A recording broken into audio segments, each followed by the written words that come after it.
اعوذ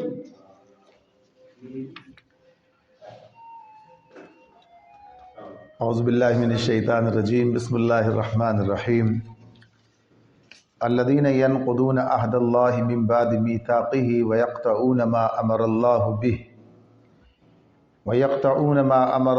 به ان یوصل ویفسدون فی الارض اولئک هم الخاسرون کیف تکفرون باللہ وکنتم امواتا فاحیاکم ثم یمیتکم ثم یحییکم ثم الیہ ترجعون والذی خلق لکم ما فی الارض جمیعا ثم استوى الی السماء فسواہن سبع سماوات وہو بکل شیء علیم صدق اللہ العظیم۔ سورۃ البقرہ کی آیت 27 سے آغاز کیا۔ اس سے پہلے والی آیت میں یہ بتایا گیا تھا کہ کون لوگ قرآن سے ہدایت نہیں پاتے، تو بتایا تھا کہ فاسق قرآن مجید سے ہدایت نہیں پاتے، گمراہی اخذ کرتے ہیں۔ وما یضل به الا الفاسقین، اور کوئی اس سے گمراہ نہیں ہوتا بس صرف کون؟ جو فاسق ہیں۔ اور فاسق کی علامات جو بتائیں، الذین ینقضون عہد اللہ من بعد میثاقہ، اللہ سے اپنے کیے ہوئے عہد کو توڑ دیتے ہیں۔ وَيَقْطَعُونَ مَا أَمَرَ اللَّهُ بِهِ أَن يُوصَلَ، اللہ نے جن روابط کو برقرار رکھنے کا حکم دیا ہے انہیں کاٹتے ہیں۔ ان دو پر ہم نے بات کی تھی پچھلی مرتبہ۔ تیسری بات وَيُفْسِدُونَ فِي الْأَرْضِ، اور زمین میں فساد برپا کرتے ہیں۔ یہ تین علامات ہیں جو اللہ تعالیٰ نے فاسقین کے بارے میں بتائی ہیں۔ فاسق کی بات بھی سامنے تھی کہ فاسق کون ہے؟ جو شریعت کی پابندی سے نکل جائے، شریعت کے دائرے سے باہر نکل جائے، اس کی بات ہے۔ تو اس اعتبار سے یہ کبھی کافر کے لیے بھی استعمال ہوتا ہے، اور عام طور پر پھر یہ ان لوگوں کے لیے استعمال ہوتا ہے کہ جو ایمان لانے کے بعد پھر شریعت سے باہر چلے جائیں۔ تو اسی لیے یہ جو عہد کی بات ہے، ینقضون عہد اللہ من بعد میثاقہ، اللہ سے عہد کرنے کے بعد توڑنا، یہ ویسے تو عہد الست کی بات تھی جو بات آئی تھی سامنے، لیکن اس کے علاوہ جو دنیا میں عہد کیا ہے، یعنی ایمان لاتا ہے آدمی تو عہد کرتا ہے، تسلیم کرتا ہے۔ جب اللہ کو الہ واحد تسلیم کیا تو پھر الہ واحد تسلیم کرنے کے بعد پھر اس کی بات نہ ماننا، رسول کو رسول تسلیم کرنے کے بعد پھر اس کی اطاعت نہ کرنا، اس کی تابعداری، فرما برداری، اتباع اختیار نہ کرنا، یہ گویا پھر اپنے عہد کو توڑنے کے مترادف ہی ہے۔ تو اب یہ جو بات ہے یہاں پر یفسدون فی الارض کی بات، کہ زمین میں فساد برپا کرنا۔ فساد کے بارے میں ہم نے بات کی ہے، منافقین کے بارے میں جب بات کر رہے تھے پچھلے رکوع میں، تو وہاں پر یہ بات تھی کہ جب ان سے کہا جاتا ہے وَإِذَا قِيلَ لَهُمْ لَا تُفْسِدُوا فِي الْأَرْضِ، کہ زمین میں فساد برپا نہ کرو، تو وہ کہتے ہیں قَالُوا إِنَّمَا نَحْنُ مُصْلِحُونَ، کہ ہم تو اصلاح کرنے والے ہیں۔ تو اس اعتبار سے وہاں پر فساد پر ہم نے بات کی تھی، فساد کی تفصیل میں بھی گئے تھے۔ اب اتنی تفصیل کی ضرورت نہیں ہے، وہاں پر ہم نے کچھ بس تھوڑی سی بات یاد کر لیتے ہیں، اور کچھ اضافی بات یہاں پر اس آیت کے حوالے سے ہو جاتی ہے۔ اللہ رب العالمین نے اس اصطلاح کو ہمارے سامنے رکھا ہے۔ فساد کا ویسے جو معنی بنتے ہیں، توازن کا بگڑ جانا، حد سے تجاوز کرنا، تجاوز کر گئے، باہر نکل گئے، یعنی یہ بھی تجاوز کرنا ہے، جو حد ہے اس کے اندر رہنا۔ اس کے اسباب جو ہیں پھر اس میں چیزیں ہوتی ہیں، ظلم ہے، ظلم کے نتیجے میں فساد برپا ہوتا ہے۔ لیکن یہاں جو بات ہوئی ہے تو اس کی بنیاد بس پہلی چیز میں ہی ہے کہ جس نے اللہ سے کیے ہوئے عہد کو پامال کر دیا، جس نے اس عہد کی پرواہ نہ کی، تو پھر اس کا نتیجہ یہ نکلا کہ اس کے جڑنے اور کٹنے کے پیمانے بدل گئے۔ اب یہ کس بنیاد پر ہو گئے؟ یہ اللہ کی ہدایت کی بنیاد پر نہیں ہے، بلکہ یہ اپنے خواہش کی بنیاد پر ہیں، اپنے مفاد کی بنیاد پر ہیں۔ اس بنیاد پر جب یہ تعلق بنتا اور کٹتا ہے اور حق اور باطل کی بات نہیں رہتی کہ جو صحیح ہے اس کے ساتھ ہم ہیں، جو غلط ہے اس کے ساتھ ہم نہیں ہیں۔ لیکن جب آدمی اپنے مفاد کے ساتھ ہوتا ہے، اپنے مفاد کے ساتھ ہوتا ہے تو بس اس کا معاملہ صرف اتنا ہے کہ وہ دیکھتا ہے مفاد کہاں ہے۔ اگر مفاد جو ہے غلط میں ہے تو غلط کے اندر ہے وہ، اور مفاد صحیح میں ہے تو صحیح کے اندر ہے وہ۔ یعنی اس کا معاملہ غلط اور صحیح کے ساتھ نہیں ہے کہ غلط کون ہے صحیح کون ہے، غلط کیا بات ہے صحیح کیا بات ہے۔ اس کا معاملہ کس چیز کے ساتھ ہے؟ مفاد کے ساتھ ہے۔ تو یہ جب پیمانہ بدلتا ہے تو ظاہر ہے ویسے تو کچھ سمجھ میں آنے والی بات ہے، عام طور پر آدمی اپنا مفاد ہی دیکھتا ہے ہر چیز میں، لیکن جب وہ اصل حقیقت کو پہچانتا ہے، یعنی اللہ تعالیٰ کی عبادت سے ان کی تسلیم کرنا معبود اللہ کو، اور اس کی عبادت اور اس کی فرما برداری اور اس پر اعتماد، ایمان کا دوسرا نام کیا ہوگا؟ اعتماد، تو وہ سمجھ لے گا کہ مفاد اصلاً اس میں ہے جو اللہ تعالیٰ نے بتایا ہے، اس کے اندر مفاد بظاہر یہ وقتی فائدہ ہے، وقتی کوئی بات نظر آتی ہے، لیکن یہ اصلاً فائدہ نہیں ہے، یا صرف مجھے فائدہ ہو رہا ہے اور ہزاروں اور لاکھوں کا نقصان ہو رہا ہے، تو یہ کوئی فائدہ نہیں ہے۔ یعنی ایک آدمی کا فائدہ ہو اور لاکھوں کا نقصان ہو جائے تو یہ کوئی مفاد کی بات نہیں ہے۔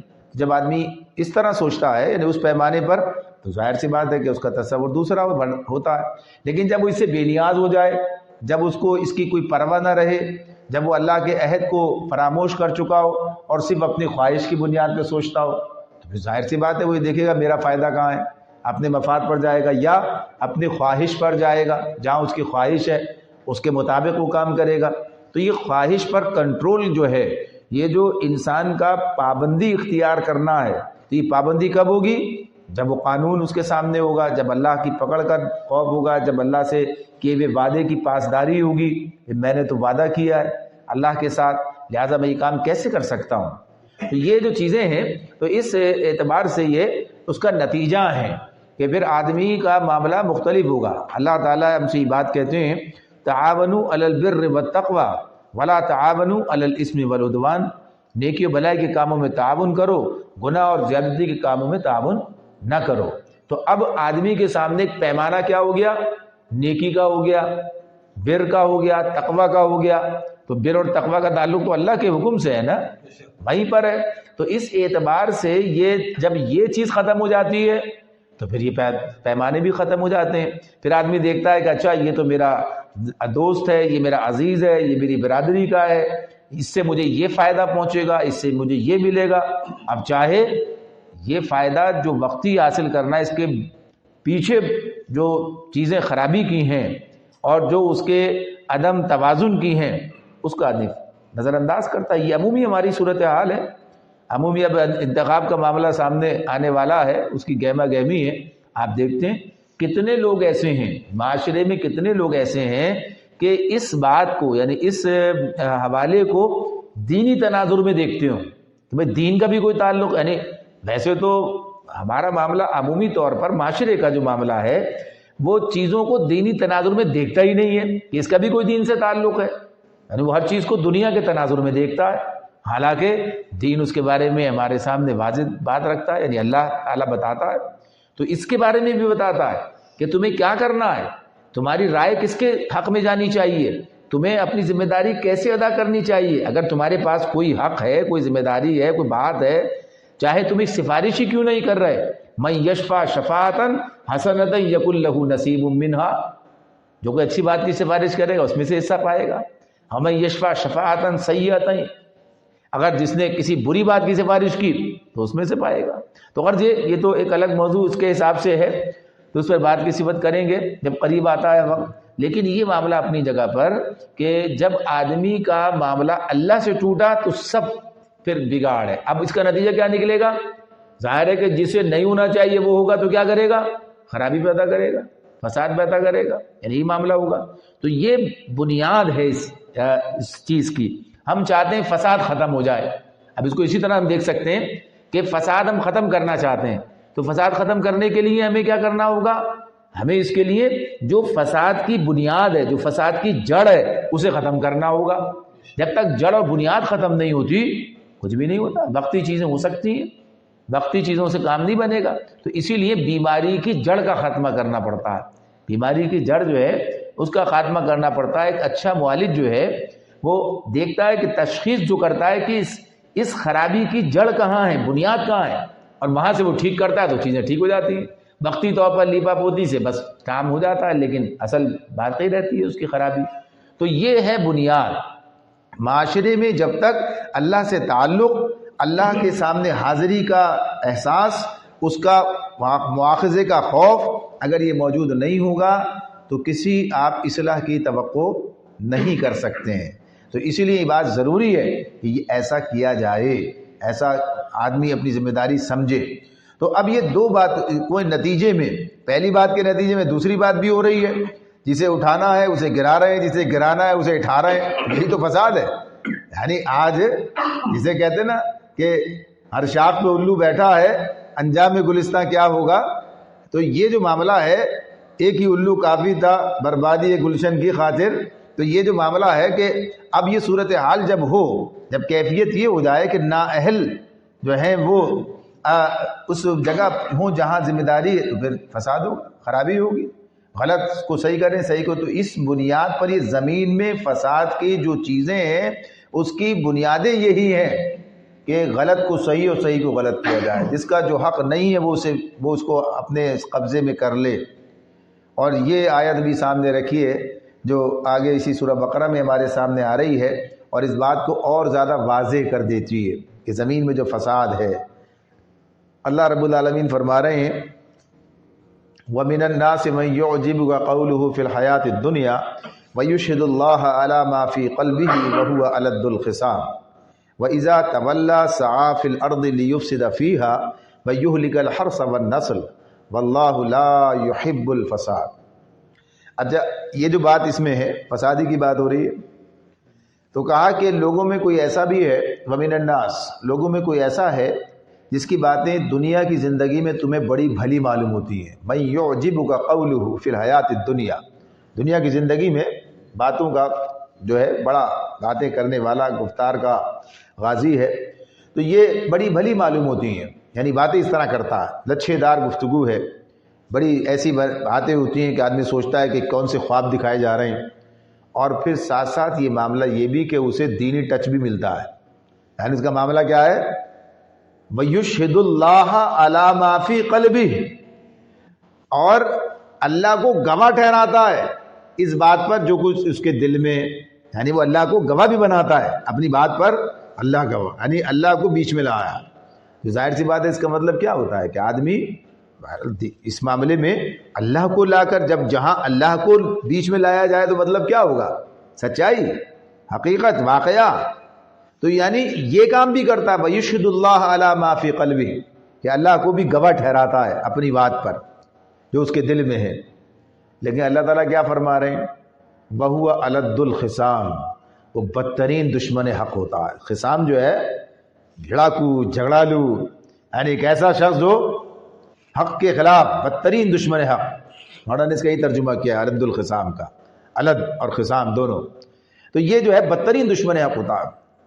اور پھر اگلی آیت میں جو بتایا وَإِذَا تَوَلَّى سَعَىٰ فِي الْأَرْضِ، جب وہ یہ باتیں بنا کر پلٹتا ہے، اس کا ایک تو یہی بات، تولا کا مطلب پلٹنا ہے۔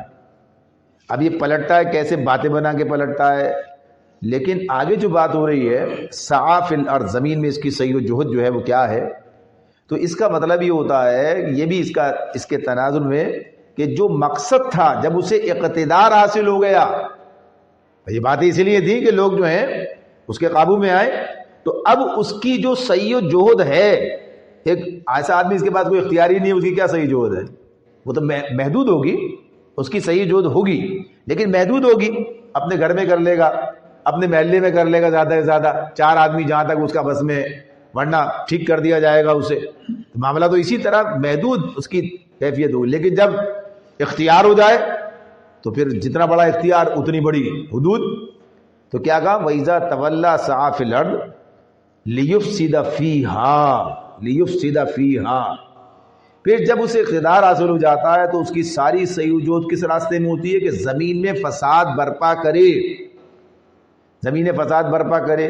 کیسے فساد برپا ہو رہا ہے تو بتایا لِيُفْسِدَ فِيهَا وَيُهْلِكَ الْحَرْثَ وَالنَّسْلَ. کھیتیوں کو غارت کرے اور نسل انسانی کو قتل کرے، یعنی انہیں جو ہے امن و امان کا معاملہ اور معیشت کی بربادی. یہلک الحرث والنسل کیا ہے؟ ہلاک کر دیا ہے. حرث کو بھی، حرث کیا کھیتی ہے، کھیتی سے مراد کیا معیشت کے جو معاملات ہیں، اور نسل یعنی انسانیت کا معاملہ ہے. انسانیت کے معاملات وہ بھی سب جو ہے خطرے میں. وہاں بھی قتل و غارت گری کے معاملات ہیں، بدامنی کی کیفیات ہیں، یعنی یہ صورتحال ہے. اللہ رب العالمین فرماتے ہیں کہ یہ فساد ہے. یہ کیا اس کے اب یہ اس کی صحیح اس کام میں کیسے ہے؟ وہ کیا کرتا ہے؟ وہ خود تو جا کے کام نہیں کرتا ہے. جب یہ جو صورتحال بنتی ہے یہ اس بنیاد پر بنتی، اس کی جو پالیسیاں ہیں، اس کا جو طریقہ کار ہے، اس نے جو اس کام کے لیے جو اس کی ذمہ داری امن و امان کا قائم کرنا، عدل و انصاف کا قائم کرنا، یہی کام ہے نا. حکومت کا کیا کام ہے؟ اس کی ذمہ داری کیا ہے؟ عدل و انصاف کو قائم کرے. اگر قانون کی حکمرانی ہوگی تو کیا ہوگا؟ جرائم کی بے خونی ہوگی، جرائم کا کنٹرول ہوگا، جرائم پر قابو پایا جائے گا. لیکن جب جو جرائم پر قابو پانے والے ہیں انہیں وہی جرائم کرنے پر آ جائیں، جن کی ذمہ داری ہے انہیں ان کی نگہداشت کرنا، وہی اسے اپنے مفاد میں استعمال کرنے لگیں، پھر کیا ہوگا؟ یہ صورتحال ہے. یہ تو اس اعتبار سے اب اس کے طریقہ کار اور اس کی جو پالیسیاں ہیں اس کے نتیجے میں معیشت برباد ہو رہی ہے، امن و امان تباہ ہو رہا ہے، اور نتیجہ کیا ہے؟ فساد برپا ہے. واللہ لا یحب الفساد، اللہ فساد کو پسند نہیں کرتا. تو اب یہ جو کیفیت ہے یہ ہمارے سامنے. تو اب یہ بتایا کہ جہاں آدمی کو اللہ کا خوف ہوگا تو سوچے گا میرے اس کام کا نتیجہ کیا نکلے گا. بھائی میرے دوست ہیں، یہ میرے عزیز ہیں، یہ میری پارٹی کے آدمی ہیں. اب یہ کہتے ہیں صاحب یہ کام آپ یہ پورٹ بند کر دو، یہ کھول دو اپنے فائدے کے لیے. اس کا کیا نتیجہ نکلے گا ملک کی صورتحال پر؟ یعنی اس کا کیا نتیجہ نکلے گا؟ بھائی اس کو فائدہ ہو جائے گا لیکن ساری قوم کا دیوالا نکل جائے گا. جو چیزیں آج آپ دیکھیں نا صورتحال کیا ہے، یعنی اس سے جو فساد برپا ہوتا ہے، فساد جو برپا ہوتا ہے اس کا ہمیں اندازہ نہیں ہے. وہ فساد جو ہے آدمی سوچتا ہے معمولی سی بات ہے، کوئی بات ہی نہیں ہے. میں نے تو صرف یہ کیا. اب سارا جو ہے پتہ چلتا ہے کہ جو چیزیں مہنگی ہو رہی ہیں سب یہاں سے باہر جا رہی ہیں، ہماری ضرورت پوری نہیں ہو رہی، اور وہ چیزیں جو ہیں کوئی افغانستان جا رہی ہیں، کوئی ایران جا رہی ہیں، سب کھول رکھا ہے. یعنی یہ جو ضرورت کی بنیادی چیزیں ہیں آج آپ دیکھتے ہیں انڈا کہاں پہنچا ہوا ہے. ہاں یہ کبھی ایسا ہے. اب وہ گوشت کے بارے کل گئے، اس نے کہا 100 روپے بڑھا دیے. کیوں بڑھا دیے صاحب؟ یہ ایران جا رہا ہے، پابندی یعنی کھول دیا ہے. اب صاحب وہاں فائدہ ہے، وہاں جا رہا ہے، وہ اپنا فائدہ دیکھتے ہیں. یعنی ہر آدمی جو اس اعتبار سے، لیکن کنٹرول کیا ہے؟ آپ کی بنیادی ضروریات کا پورا ہونا. پہلے باہر بھیج دیا، پھر باہر سے منگا لیا، دونوں طرف سے فائدے. یعنی بھیجنے والا منگانے والا ایک ہی آدمی ہے. جو یہ کام کر رہے ہیں، جو لوگ بیٹھے ہیں، تو ایسی پالیسیاں بنا کے جن کے نتیجے میں معاشرہ مزید تکلیف میں جا رہا ہے. یہ سامنے کی چیزیں کہیں اور نہیں ہے. لیکن اگر یہ پتا ہوگا اللہ کو جواب دینا ہے. ایک بڑی بات اس کے اندر ہمارے سامنے آتی ہے، بس کو سمجھنے کا معاملہ ہے. ہمارے سابق امیر تھے، اللہ مغفرت فرمائے، مولانا مختار گل صاحب، یہاں کراچی میں انہوں نے ایک دفعہ پروگرام میں بات کرتے ہوئے اس حدیث سے اس طرح بات کی، استدلال کیا. کیا؟ بنی اسرائیل کے 3 افراد کا ایک واقعہ حدیث میں بیان ہوا ہے کہ وہ تینوں جو ہیں کسی غار میں گئے، اور غار پہ دروازے جو اس کا دہانہ ہے اسے کوئی پتھر جو ہے وہ آ گیا، گر گیا پہاڑ سے، اور وہ راستہ بند ہو گیا، اور باہر نکلنے کی پوزیشن میں نہ رہے. تو تینوں نے یہ بات کہی ہے، خلاصہ اس کا جو ہے پورے الفاظ کے ساتھ نہیں ہے. تو انہوں نے یہ چاہا کہ آپ کیا کریں، کوئی راستہ نہیں، تو موبائل فون کا زمانہ بھی نہیں ہے کہ سگنل آ رہے ہیں کہ نہیں، اندر سے بتائیں کیا ہو گیا. اب کہتے ہیں اللہ ہی سے، وہ سگنل جو ہر وقت کھلے رہتے ہیں، وہ کہیں بند نہیں ہوتے ہیں.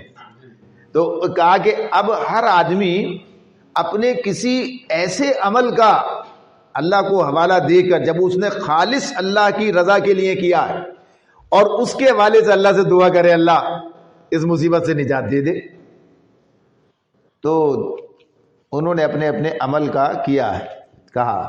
ان میں سے ایک آدمی نے یہ بات کہی جو ہمارے کام کی حوالے سے بات ہے، ان میں سے ایک آدمی نے کہا کہ میری ایک عزیزہ تھی جس کے لیے میں بس میری خواہش تھی کہ اسے جو میں غلط راستے پر لاؤں، مالدار ہے، کہا پیشکش کی لیکن وہ میرے قابو میں نہیں آئی۔ اور پھر ایک مرتبہ ایسا ہوا کہ وہ اس قدر یعنی فقر و فاقے کی بات، اسی لیے کہا نا فقر جو ہے اس سے پناہ مانگو یہ کفر تک لے جاتا ہے، تو وہ میرے پاس آ گئی، اس نے آگے کہا بھئی یہ ضرورت ہے، اپنی ضرورت بیان کی، اور ٹھیک ہے تمہاری خواہش ہے، میں مجبور ہوں اس کے، لیکن اب کیا مجبور کا معاملہ، مجبوری کا معاملہ ہے، ٹھیک ہے صحیح ہے، ان کی تو مراد برائی، ضرورت پوری کری آپ کا، یہ ٹھیک، اب ٹھیک ہے اب میری خواہش۔ تو کہنے لگا جب میں خواہش پوری کرنے کے لیے لگا بات، تو اس وقت اس نے مجھ سے کہا کہ اللہ سے ڈر، یعنی مجبوری اسے کہاں لے کر آئی ہے، اس نے کہا اللہ سے ڈر، تو اے اللہ میں تیرے ڈر سے ہٹ گیا، صرف میں نے اس لیے، اب تو ظاہر ہے معاملہ کچھ بھی نہیں ہے، صرف اس نے، تو ایک تو بات یہ، لیکن دوسری بات یہ کہ فقر اسے کہاں لے آیا، یہ یعنی جو اسباب ہیں جو اس کا سبب بنتے ہیں، یعنی ایک پاک دامن نیک، ان کی نیکی کو، ان کی پاک دامنی کو اس طریقے سے داؤ پہ لگا دینا کہ ظاہر ہے کہ صورتحال جس طرح کی ہے، جو حالات بن جاتے ہیں آسان نہیں ہوتے ہیں۔ یہ بات صحیح ہے کہ سب کام غلط ہیں، بات ٹھیک ہے، خودکشی حرام ہے، یہ بات اپنی جگہ پر ہے، اور جو آدمی کرتا ہے وہ دین کی سمجھ ہی نہیں رکھتا ہے، اس نے دین کو سمجھا ہی نہیں ہے، اس کی دنیا بھی برباد، آخرت بھی برباد۔ جو برائی کی طرف چلے جائے اس بنیاد پر، ظاہر سی بات یہ اپنی جگہ پر ہے، جو چوری چکاری ڈکیتی اس میں ملوث ہو جائے، ظاہر سے غلط سب چیزیں، مگر انہیں کیا کہا جائے کہ جو اس کا سبب بن رہے ہیں، جنہوں نے کوئی راستہ ہی نہیں چھوڑا، ہر راستہ بند کر دیا سوائے جرم کے راستے کے، یہ فساد ہے، یہ فساد ہے۔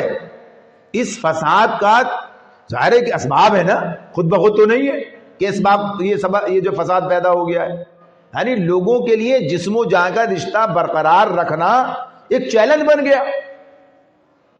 اللہ کا شکر ہے کہ یہاں جو لوگ ہیں وہ اس کیفیت سے گزرے نہیں ہیں، لیکن جب اپنے گرد و پیش میں دیکھیں آپ تو آپ کو ایسے لوگ نظر آئیں گے، یہ کیفیت نظر آئے گی۔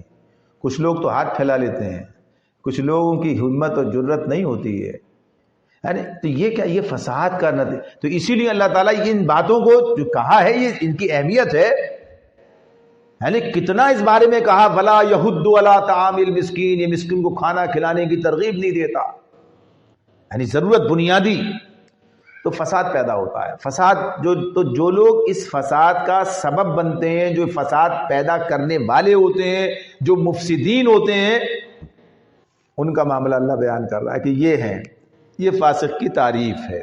تو ہر قسم کے فساد سے خود بچنا، میری ذات سے کوئی فساد پیدا نہ ہو۔ اور یہ بات ہم نے یاد اس وقت کی تھی، کیا ایک مفسد ہے ایک مصلح ہے، ایک مفسد، یہ دونوں آمنے سامنے کی اصطلاحیں ہیں، مصلح کی جب آئے گی کسی وقت اس وقت بات کریں گے۔ اتنی مفسد کے مقابلے میں مصلح ہوتا ہے، اور دونوں میں سے ایک چیز انسان کے ساتھ لگی رہتی ہے۔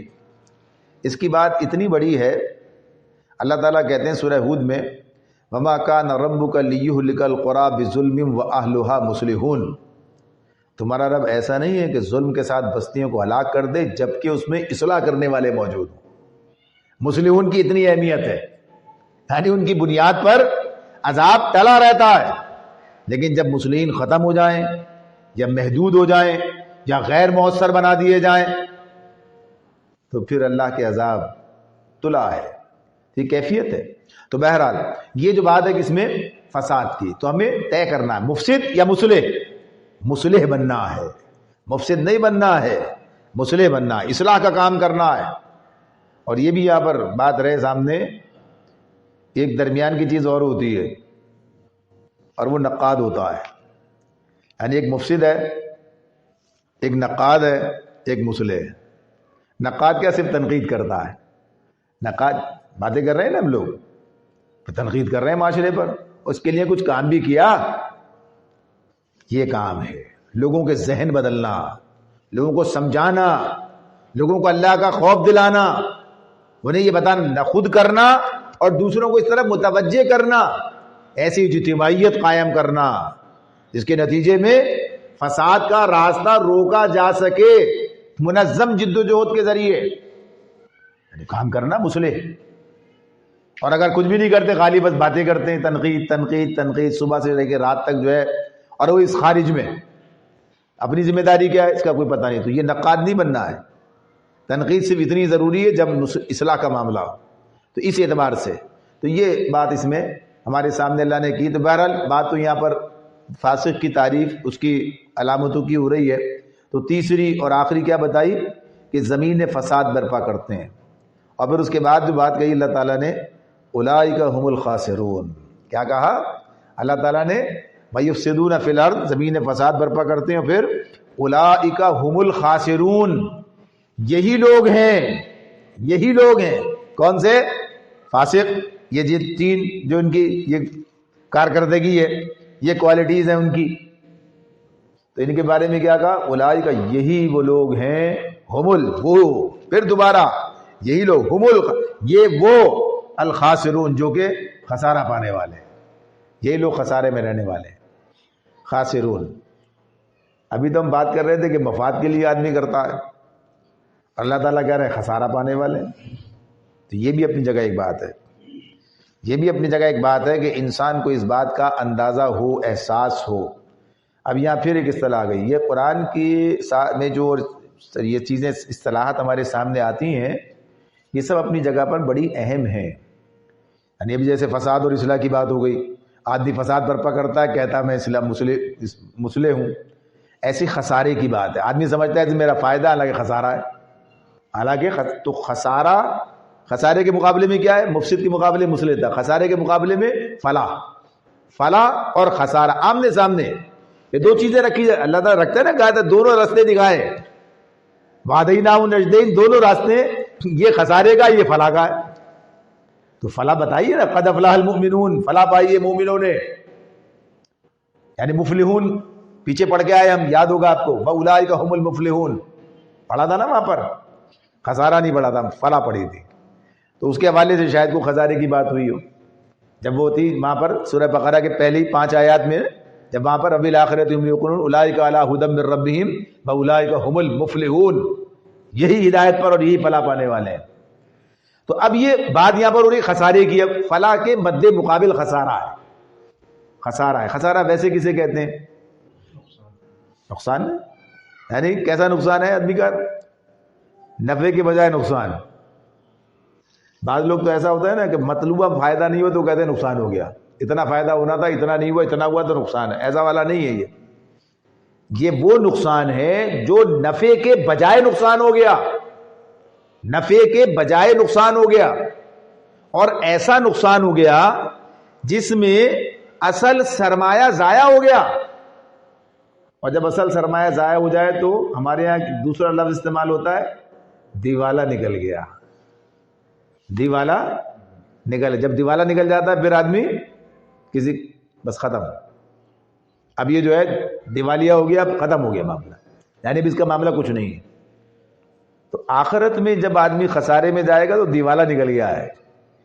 یہ جو اللہ تعالیٰ نے یہ جو حیات کا سرمایہ ہمیں دیا ہے، یہ زندگی، یہ جو سرمایہ حیات ہے، کہتے ہیں نا ایسی سرمایہ حیات، یہ جو حیات کا سرمایہ، اس زندگی کا جو سرمایہ، اسے انسان لگاتا ہے. ایک حدیث بھی اسی طرح سے آتی ہے، صبح ہوتی ہے آدمی اپنے سرمایہ حیات لگاتا ہے. یعنی اب لگاتا ہے، کیا کرتا ہے؟ کوئی اس کا فائدہ اٹھاتا ہے، کوئی اس کو ضائع کرتا ہے. یعنی تو ابھی تو یہ دنیا چل رہی ہے، ابھی تو زندگی چل رہی ہے.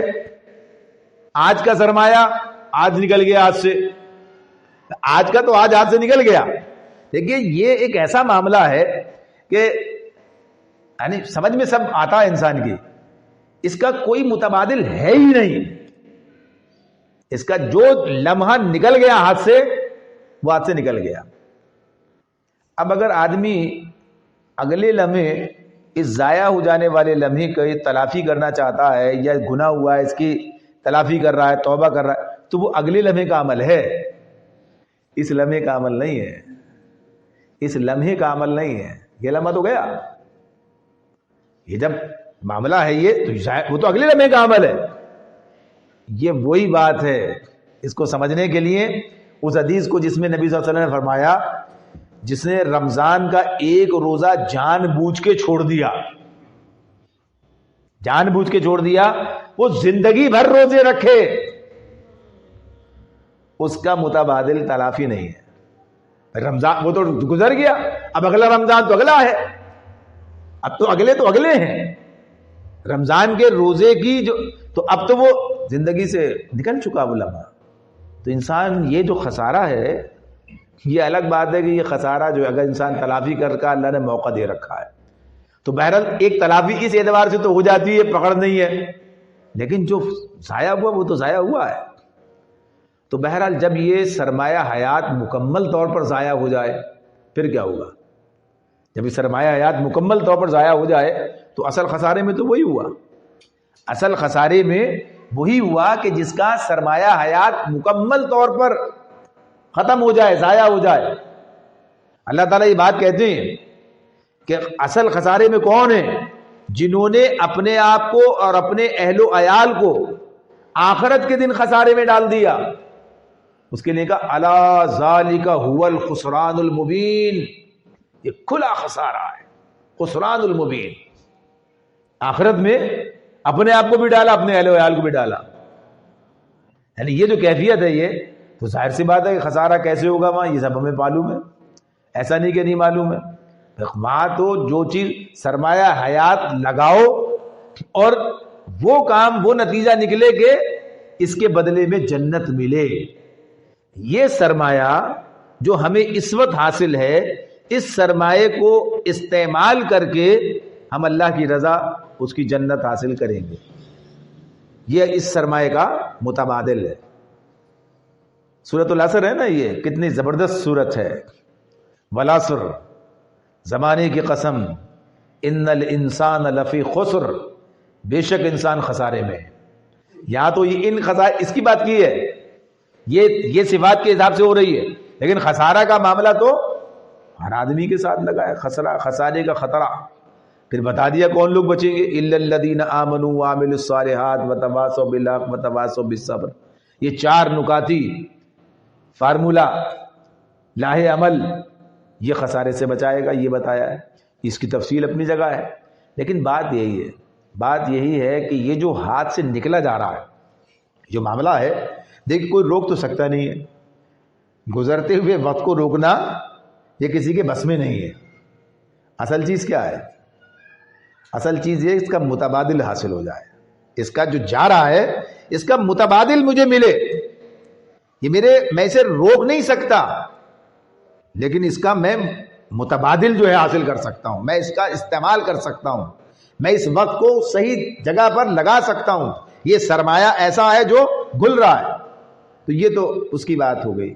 تو خسارے کا جو تصور ہے بنیادی طور پر، یہاں تو اس کے بارے میں بات ہو گئی. یہ خسارہ بظاہر یہ فائدہ سمجھ رہے ہیں، یہ فائدے کے لیے کیا تھا نا سب کچھ. یہ فساد سارا پیدا کیا تھا، پھیلایا تھا. یہ بھول گئے تھے اللہ کو، یہ سارے معاملات الٹے کر دیے. یہ سارا صرف ڈالر کے چکر میں انسانوں کو بیچ دیا اٹھا کے. یہ سب ہے نا. یعنی جن سے تمہیں اللہ نے کہا کہ ان کے ساتھ تمہارا تعلق ہے، رحماء بینہم، امت کا تعلق، تم نے انہیں کافروں کے ہاتھ بیچ دیا اٹھا کے اور فخر سے بتایا اتنے ڈالر میں اتنا بیچا. اور نتیجہ کیا نکلا؟ ایسا انجام عبرتناک کہ انسان دیکھتا سمجھتا نہیں ہے، سوچتا نہیں ہے بیچنے والوں کا کیا انجام ہوا ہے، کیا صورتحال ہے. اور یہ عام ہے کہ دنیا میں خسارہ، آخرت کا خسارہ تو آخرت میں سامنے آئے گا.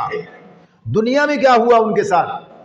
جن لوگوں نے قوموں کو فروخت کیا، چاہے ایسے نہیں کسی بھی طرح سے، جن لوگوں نے امت کو فروخت کیا، جنہوں نے بڑے جرائم کیے، اجتماعی جرائم بڑے جرائم ہوتے ہیں، ان کا تعلق بہت بڑی امت کے، کبھی قوم کے، کبھی اس کا سیناریو بہت بڑا. تو اس اعتبار سے آپ کے سامنے بھی بہت سی مثالیں، جو دنیا کمائی، جو دنیا حاصل کی، اس دنیا نے انہیں کہاں پہنچایا، کیا ملا، کیا کچھ ہوا. تو ایسی دسیوں مثالیں ملیں گی. تو غرض یہ کہ یہ بات تو اپنی جگہ پر ہے کہ یہ جو مفاد سمجھا تھا، مفاد نہیں تھا، خسارہ تھا، اور بالآخر خسارہ تھا، بالآخر خسارہ تھا. انسان یہ بات سمجھتا نہیں ہے.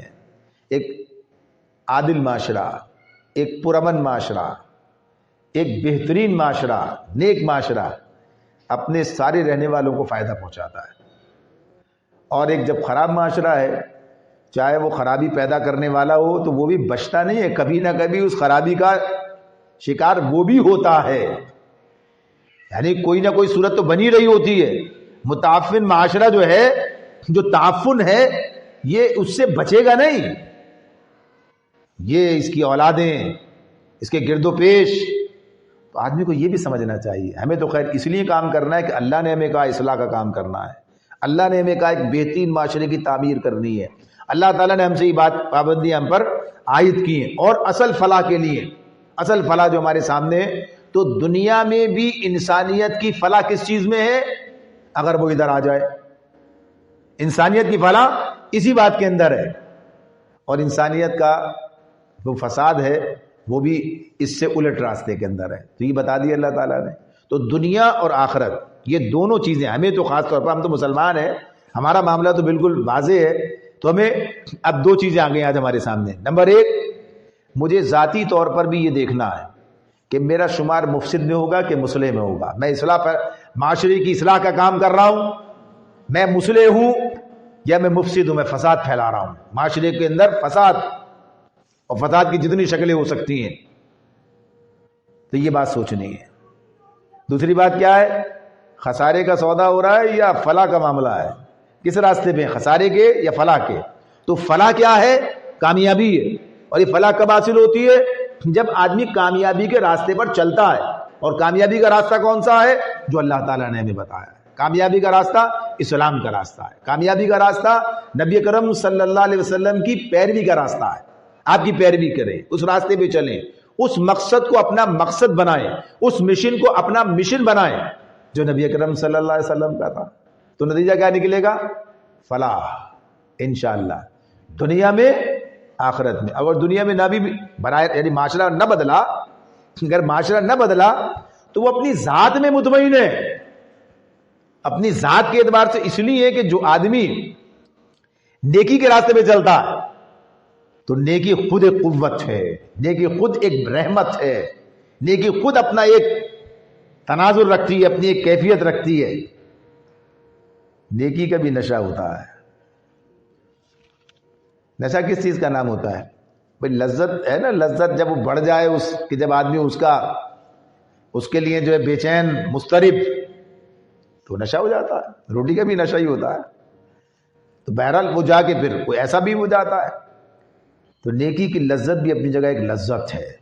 نیکی کی جو لذت ہے، اسی لیے کہا کہ جسے ایمان کی حلاوت نصیب ہو گئی.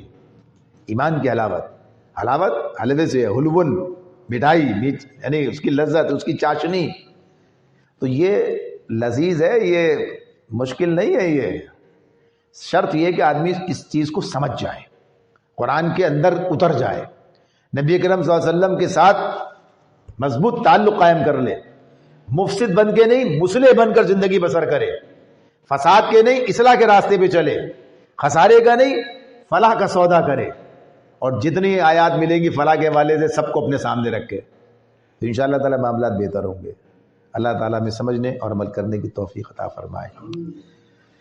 الحمدللہ رب العالمین والعاقبۃ للمتقین والصلاۃ والسلام علی رسولہ النبی الکریم. اللہم اعنا علی ذکرک وشکرک وحسن عبادتک. اللہم انا نسألک العفو والعافیہ والمعافاۃ الدائمۃ فی الدین والدنیا والآخرہ والفوز بالجنۃ والنجاۃ من النار. یا اللہ ہمارے گناہوں کو معاف فرما، خطاؤں سے درگزر فرما، یا اللہ کہنے سننے، یا اللہ جو ایک کام ہے اس میں جو غلطیاں ہیں اپنے فضل خاص سے معاف فرما دے، درستوں سے قبول فرما لے، اور ہمیں قول و فعل کے تضاد سے بچا لے، صحیح بات کہنے اس پر عمل کرنے والا بنا دے، ہمیں مصلحین میں یا اللہ شمار فرما لے، یا اللہ ہم فلاح کے طالب ہیں، یا اللہ مفلحون میں ہمیں شامل فرما دے، دنیا آخرت کی تمام بھلائیاں ہمیں عطا فرما دے، یا اللہ فلسطین کے مسلمانوں کی مدد فرما، یا اللہ ہر اعتبار سے جو مسائل ہیں ان سے نجات عطا فرما دے، ظالموں کے سر کو بھی فرما، ظلم کا خاتمہ فرما دے، یا اللہ اس تعلق سے ہمیں اپنی ذمہ داریوں کو سمجھنے اور ادا کرنے کی توفیق عطا فرما دے، یا اللہ مسائل، مشکلات، پریشانیاں، مصائب، امراض سب کا خاتمہ فرما دے۔ آج ہمارے ایک ساتھی مردان میں انتقال کر گئے، عبدالشکور صاحب، ایک ہفتہ پہلے دوسرے صاحب تھے عبدالباعث صاحب، وہ گزرے ہیں، اللہ تعالیٰ سب کی مغفرت فرما دے۔ یا اللہ ہمیں بھی اپنی مغفرت کا سامان کرنے والا، اس کی فکر کرنے والا بنا دے، ہماری مغفرت فرما، ہمارے والدین کی مغفرت فرما، ہمارے والدین کی مغفرت فرما۔ اللہم صلی وسلم علی محمد وعلی آلہ واصحابہ اجمعین، آمین برحمتک یا ارحم۔